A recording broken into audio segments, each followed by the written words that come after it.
Hey everyone, and welcome back to the channel. Today, we're re-diving into the story of a man whose name is literally on the map. All over the map, in fact. We're talking about America. But wait, wasn't it Christopher Columbus who discovered the New World? Why isn't it called Columbia? The answer lies with a lesser-known but incredibly influential figure, Amerigo Vespucci. Get ready, because this story involves ambition, a bit of controversy, and a twist of fate that changed world history forever. So, who was this Amerigo Vespucci? He was born in Florence, Italy, in 1454, right in the heart of the Renaissance. Imagine growing up surrounded by the art of Botticelli and the genius of Leonardo da Vinci.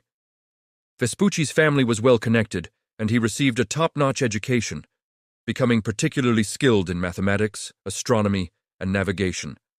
Basically, all the essential skills for a future explorer. Unlike many of his peers who went into politics or art, Vespucci was drawn to business and the sea. He started out working for the powerful Medici family, the famous bankers of Florence.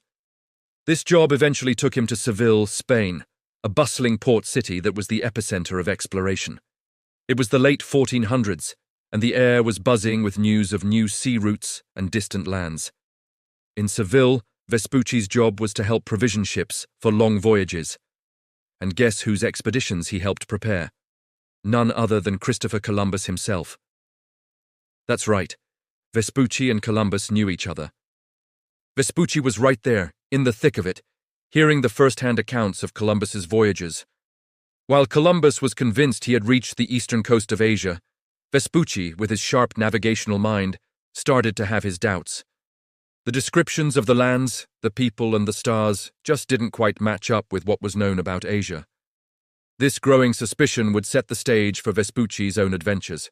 Around the age of 45, Vespucci decided he'd had enough of outfitting other people's ships. He wanted to see these new lands for himself.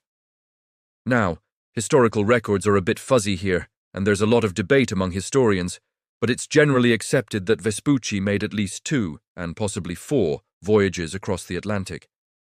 His first confirmed voyage was in 1499, sailing for Spain.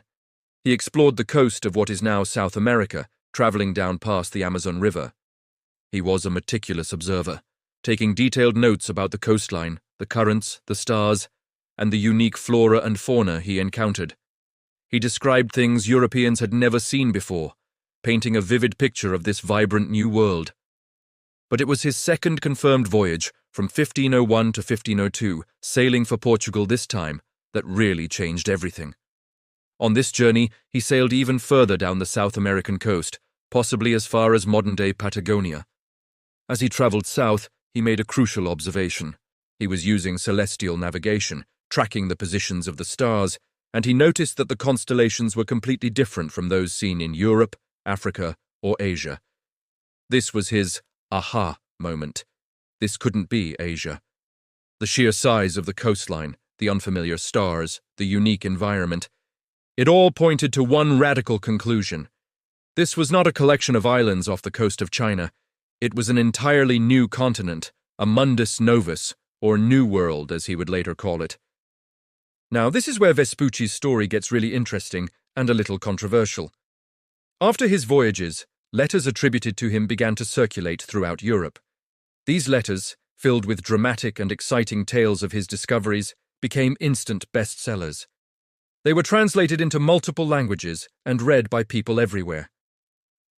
In these letters, Vespucci boldly declared that the lands Columbus had found were a separate continent, one previously unknown to Europeans. He described the landmass as being more densely populated and larger than Europe, Asia, or Africa.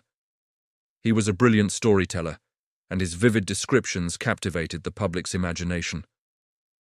While Columbus was still trying to prove he'd reached the Indies, Vespucci's narrative was presenting a far more sensational and, as it turned out, accurate picture. Here's the twist of fate. In 1507, a German cartographer named Martin Waldseemüller was working on a new world map. He was a huge fan of Vespucci's work and had read his captivating letters.